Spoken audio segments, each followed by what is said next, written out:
Ке се прифатат барањата на матурантите, кои со протест побараа скртување на материјалот, но само оние барања што имаат законска основа, изјави денеска министерот за образование и наука Јатон Шакири по координативната средба со надлежните од државниот испитен центар. Ке ги подржуваме сите законски основи што може да произлегуваат од барањата на учениците, што се однесуваат за дел од материјалот, дел од нивните барања, зашто имаме различни барања и од Сојузот и од другата група на студенти кои протестира, и мислам дека во крајот на неделата или почетокот на другата недела ние ќе имаме конкретен одговор, се во насока на тоа што е во законскиот основ, што може да се прифати од страната на Министерството ќе се прифати, се друго што не може да се прифати, што треба да се има законски измени за прифаќање на некои од барањата, не можеме да го разгледаме во овој период.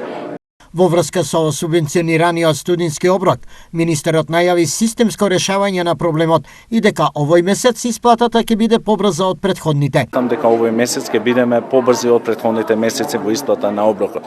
Но тоа за да биде постепено да се реализира, ќе треба да го имаме законскиот основ за да го реализираме од 1 до 5.